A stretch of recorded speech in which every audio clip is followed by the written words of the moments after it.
dua-duanya didiskualifikasi, atau kalau memang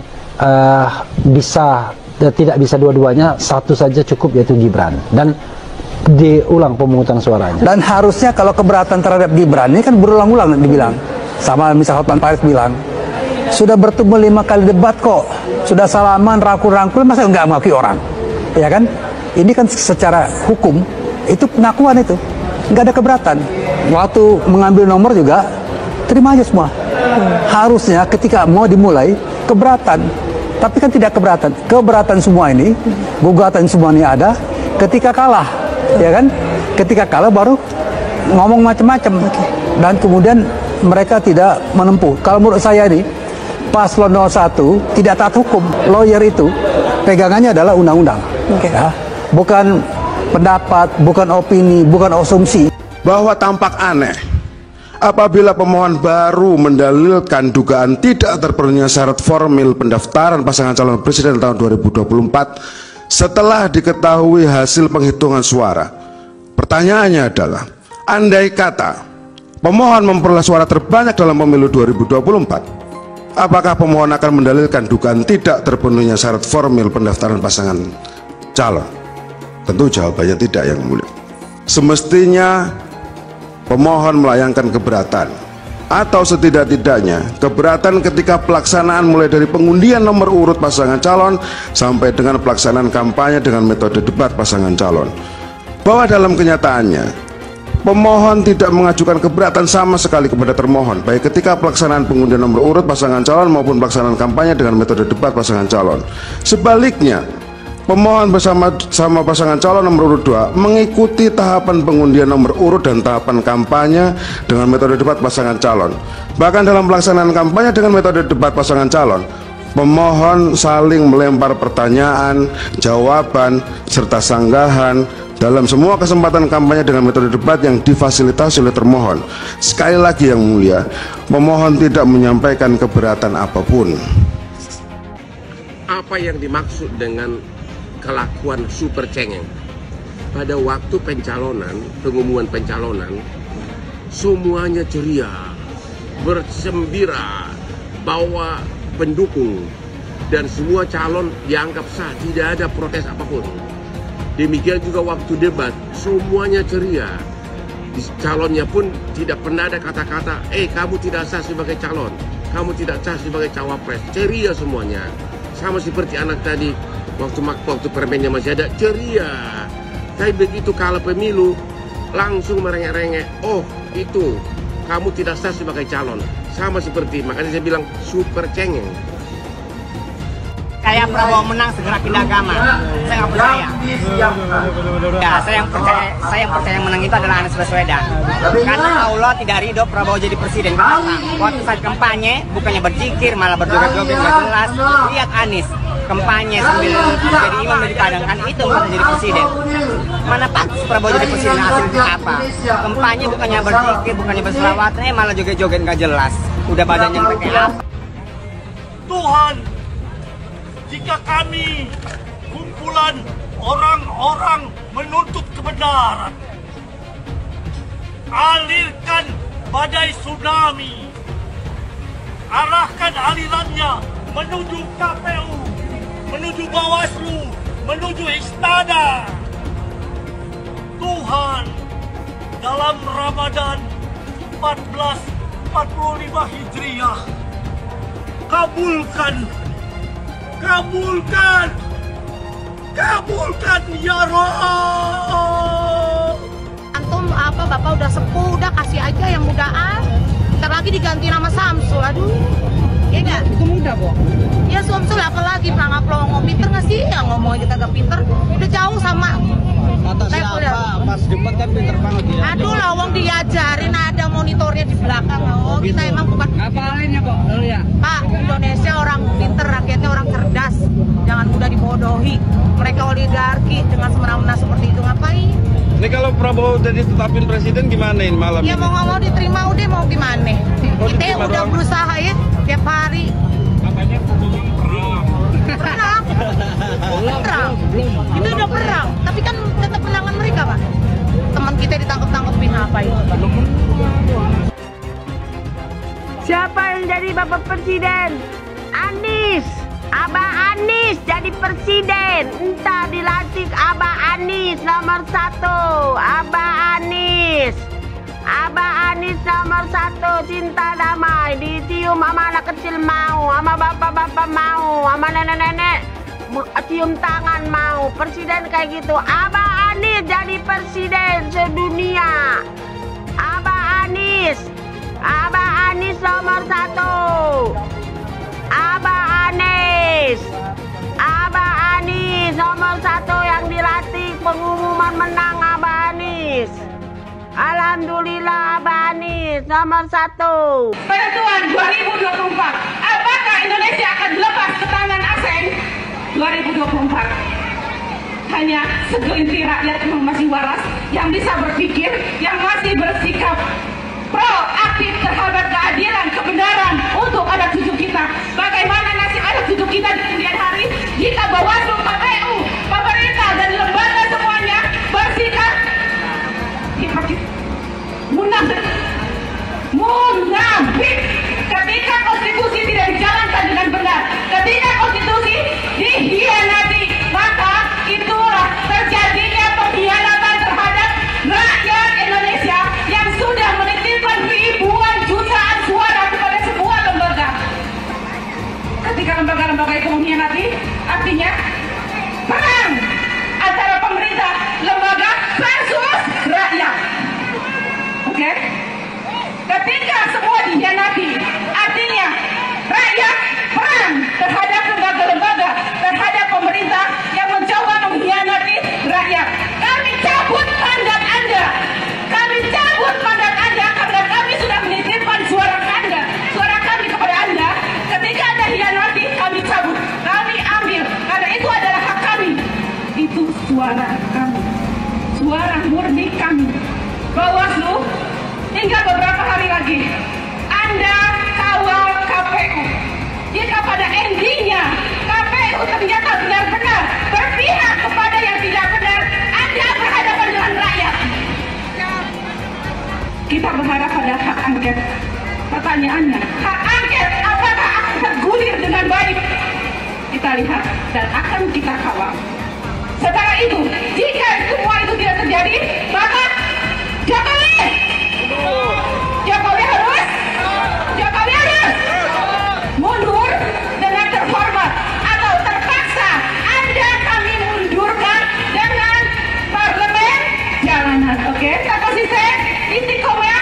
Assalamualaikum warahmatullahi wabarakatuh. Pilpres sudah sebulan lalu dan Pak Anies masih menyindir Pak Prabowo, tapi itu haknya Pak Anies. Saya hanya ingin menambahkan informasi. Pertama, di era demokrasi Pak Prabowo pernah merasakan menjadi oposisi selama 10 tahun, sedangkan Pak Anies belum pernah menjadi oposisi. Kedua, salah satu prestasi Pak Prabowo saat menjadi oposisi adalah memberikan rekomendasi, mendukung, membiayai ribuan orang untuk menjadi kepala daerah, termasuk salah satunya adalah Pak Anies Baswedan, sehingga beliau bisa menjadi gubernur DKI Jakarta. Jadi jauh lebih dulu Pak Anies menjadi pejabat pemerintahan ketimbang Pak Prabowo. Pak Anies jadi menteri selama 2 tahun, jadi gubernur selama 5 tahun. Semua jabatan itu dinikmatinya di era demokrasi, di zaman Pak Jokowi. Bahkan saat Pak Anies sudah jadi menteri, jadi gubernur, Pak Prabowo masih menjadi oposisi. Makanya aneh, orang yang lebih banyak menikmati kerja-kerja kader partai belum pernah menjadi oposisi, tetapi menilai kinerja orang lain soal oposisi. Pak Prabowo bukan tidak tahan jadi oposisi, tetapi Pak Prabowo dan Pak Jokowi ingin menjaga keutuhan NKRI. Saya heran juga mengapa Pak Anies tidak suka dengan rekonsiliasi atau kembalinya hubungan baik antara Pak Jokowi dan Pak Prabowo. Terima kasih. Jadi Bapak Ibu sekalian, ayolah kita sama-sama, kita kompak, Pilpres sudah selesai, jangan lagi ada nomor-nomor sana nomor situ. Itu kan presiden ya sudah terpilih presiden sekarang, ya kita bantu presiden terpilih untuk kita maju ke depan.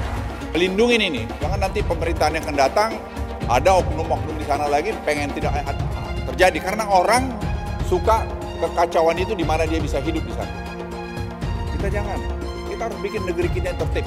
Merasa aneh kalau misalnya ada calon yang kebetulan tahu bagaimana mekanisme quick count itu dilakukan. Mas Anies Baswedan itu mantan bos saya di lembaga survei. Jadi dia tahu betul bagaimana quick count itu dilakukan, bagaimana survei itu dilakukan. Dia itu dulu direktur riset lembaga survei Indonesia. So he was my boss. Dan dia tahu betul bagaimana mekanisme quick count itu secara saintifik dijalankan.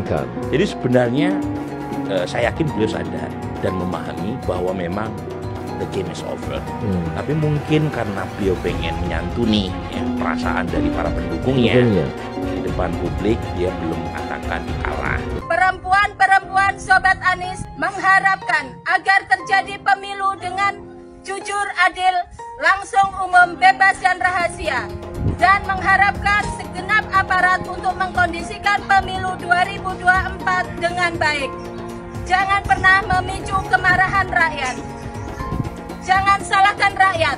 Curang, bang! Curang, bang! Curang, bang! Takbir! Allahu Akbar! Kita tetap berjuang. Kita tetap berjuang sampai titik darah penghabisan. Jangan mengira kalau ini adalah kemenangan dan kemenangan. Enggak, kita nggak akan terima. Rezimnya biadab. Rezimnya nggak cinta rakyat. Rezimnya jahat, pengkhianat rakyat. Demi Allah, demi Rasulullah, aku nggak ridho. Ya Allah, tunjukkan kebesaran-Mu, ya Allah, supaya aku hanya berjuang dari 2014. Tunjukkan kebesaran-Mu, ya Allah. Kalau emang dia punya kuasa, pasti menang. Pasti menang, supaya aku. Pak Jokowi, Bapak itu presiden siapa sih? Kok Bapak nggak sayang sama rakyatnya? Beras naik, segala naik, pajak naik. Bapak tuh kalau berhutang itu kira-kira mikirin dong. Kita rakyat generasi akan datang, Pak, anak cucu saya Jokowi mundur yang akan membayar hutang-hutang Bapak. Kalau bansos atas nama Bapak, pakai gambar Bapak. Tapi saatnya hutang ke negara, atas negara, atas rakyat. Gimana ya deh? Turun, Bapak harus punya rasa malu dong. Ya Allah, ya nggak punya rasa malu, tidak punya rasa bersalah. Bapak tuh pura-pura nggak ngerti, itu pura-pura on, itu pura-pura wong besok. Bapak itu pura-pura pelangga-pelongo, padahal Bapak itu mematikan rakyatnya, Pak. Kasihan rakyat ini, jangan pura-pura pelangga-pelongo. Aku nggak tahu, kalau ditanya aku nggak tahu.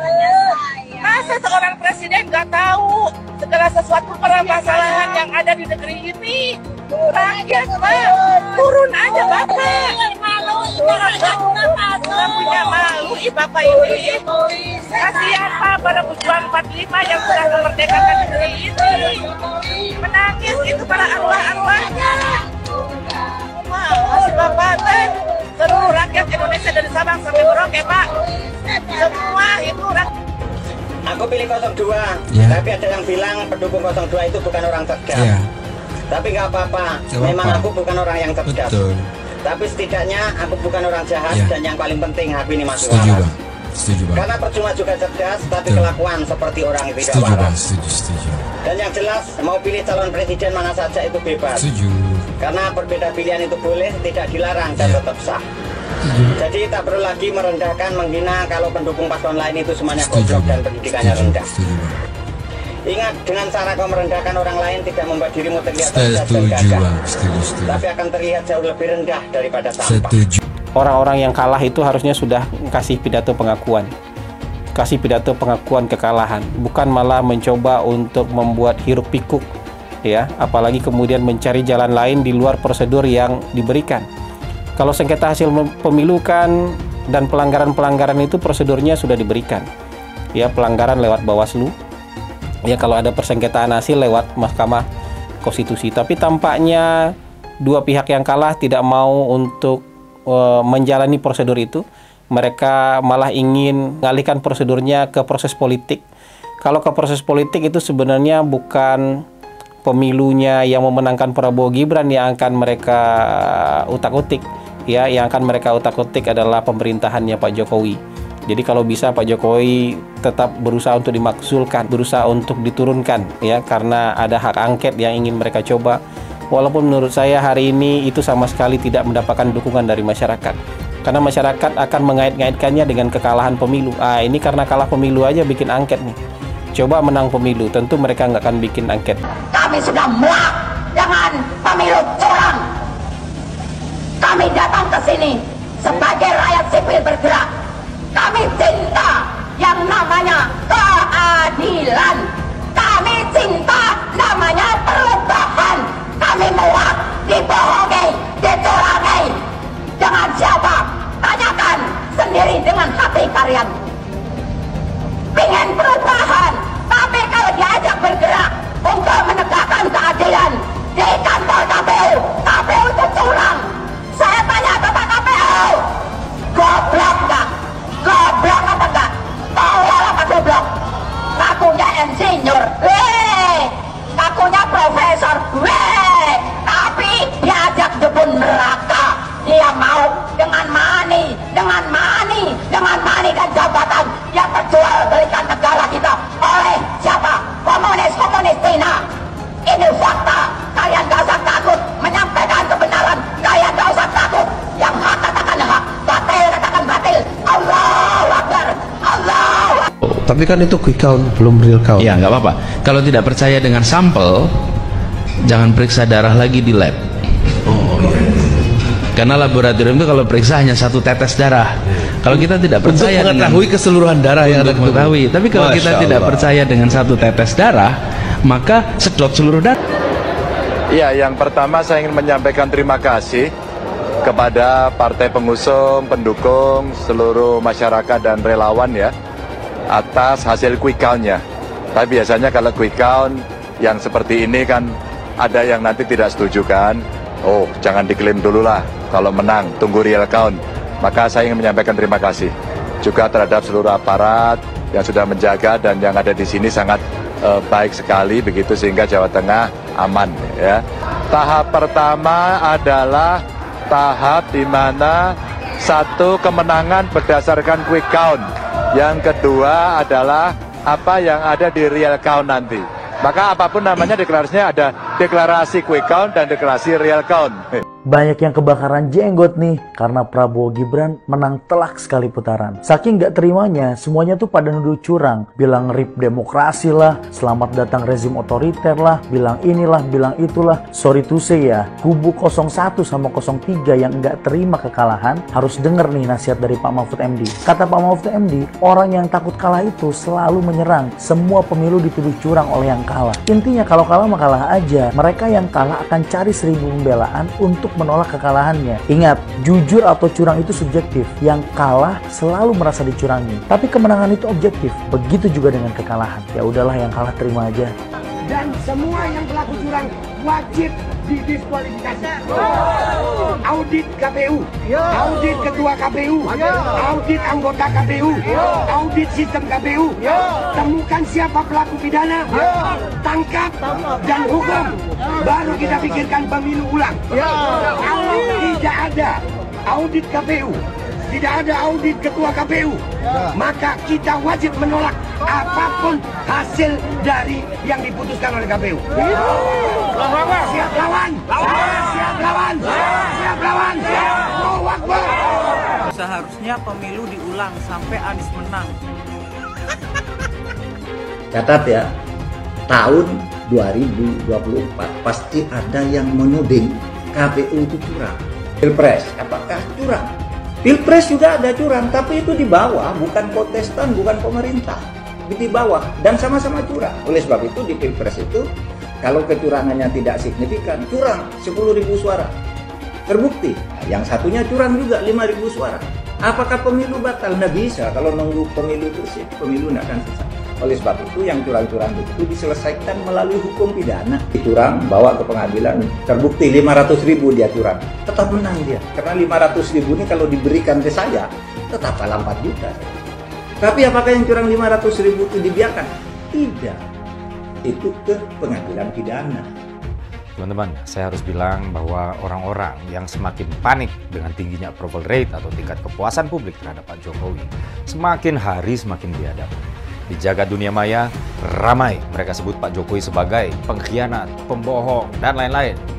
Ramainya upaya pembusukan kepada Pak Jokowi Yang saya duga adalah sebagai upaya elektoral untuk menghentikan fenomena tingginya approval rate Pak Jokowi. Dinyinyirin seolah Pak Jokowi membagikan bansos untuk meningkatkan tingkat kepuasan masyarakat. Padahal saat menyusun program bansos, setidaknya 8 kementerian itu dilibatkan. Bahkan kebutuhan akan bansos ini dikaji secara teknokratik oleh Bappenas, dianalisis perspektif keuangannya oleh Kementerian Keuangan, lalu disetujui oleh DPR RI yang lintas fraksi. Saat itu nggak diributin, bahkan disetujuin. Lalu kenapa sekarang diributin? Ya program bansosnya diributin, ya Pak Jokowi yang bagiin langsung bansosnya juga diributin.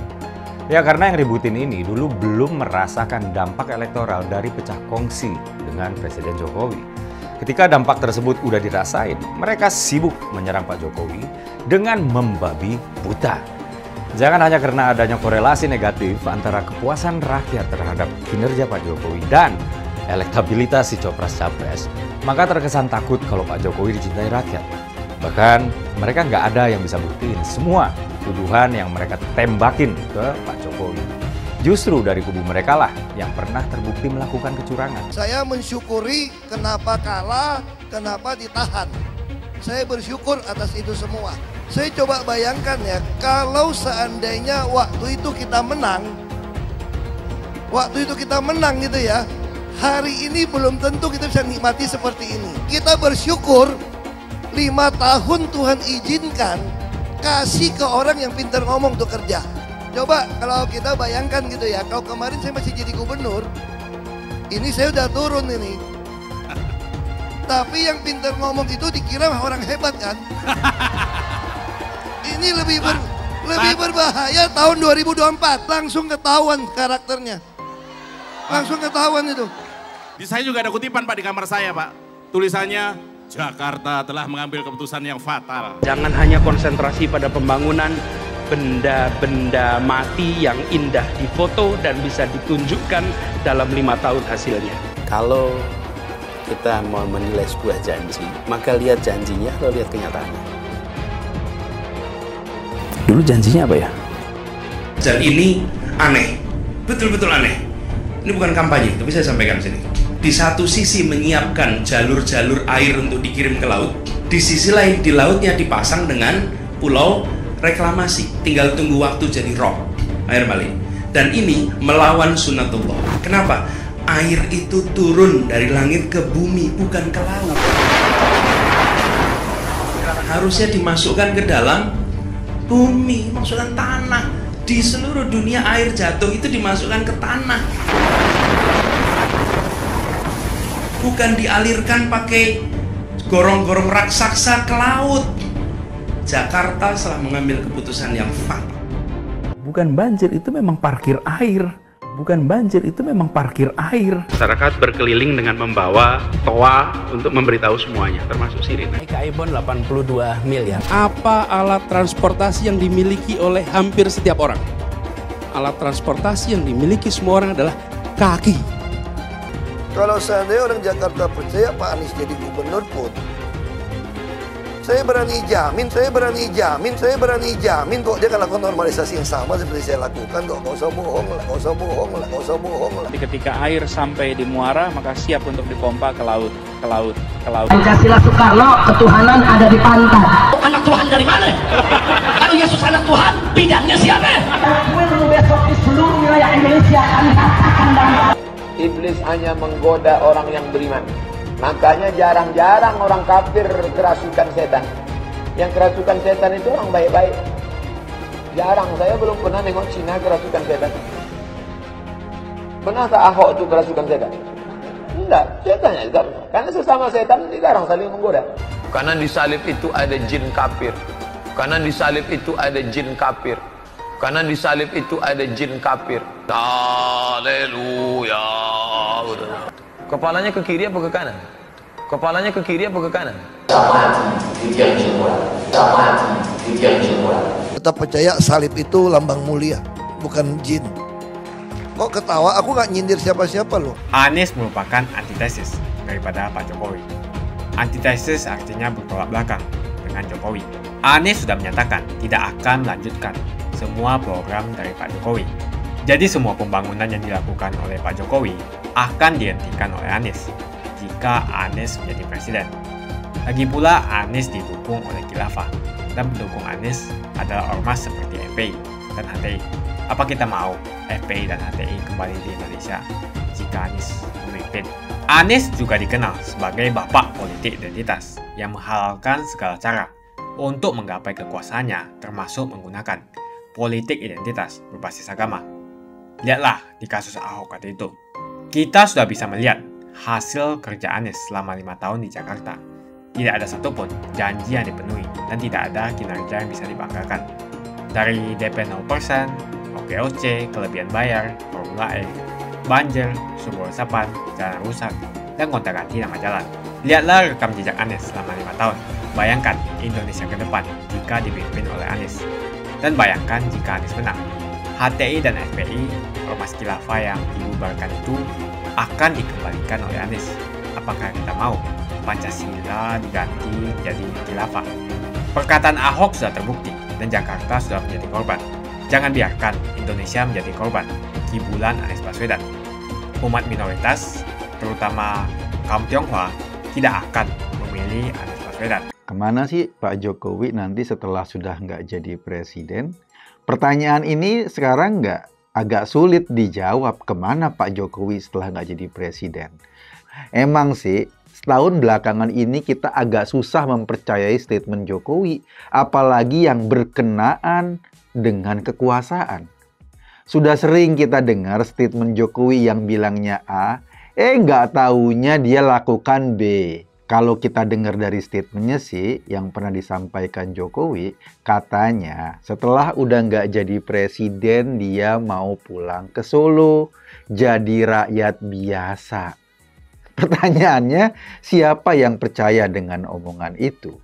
Jadi, kata-kata Jokowi yang mau kembali ke Solo, mau jadi rakyat biasa setelah nggak jadi presiden, sekarang kok rasanya hambar, susah juga dipercaya. Pertanyaan penting lagi yang bisa kita ajukan, apakah Pak Jokowi akan membiarkan Gibran berjibaku sendiri di posisinya sebagai wapres? Berharap dari Gerindra jelas nggak mungkin, karena itu kan partainya Prabowo. Sementara Gibran harus meningkatkan positioning bargainingnya di depan Prabowo. Mungkin aja nanti Gibran bakal di-ma'ruf aminkan oleh Prabowo. Artinya dia nggak dikasih akses apa-apa, nggak diberi peran yang signifikan. Karena memang secara konstitusi, fungsi dan kedudukan wapres memang cuma jadi ban serepnya presiden. Kalau itu yang terjadi, Gibran beneran di-ma'ruf aminkan, kan bakal runyam masa depan politik keluarga Jokowi. Apalagi berharap dari PDIP, kan nggak mungkin juga. Meskipun sampai sekarang nggak jelas apakah Jokowi dan Gibran sudah keluar dari PDIP atau masih kader. Nggak jelas sampai sekarang. Di Gerindra juga sudah berderet para politisi yang kayaknya udah nggak sabar deh mau ikutan menikmati kemenangan Prabowo. Maklum, udah berkali-kali nyapres, baru kali ini rasanya mungkin dia akan dinobatkan sebagai pemenang. Terus partai apa yang memungkinkan dimanfaatkan atau dijadikan kendaraan Jokowi untuk membackup Gibran? Atau barangkali Gibran sendiri ada di partai itu?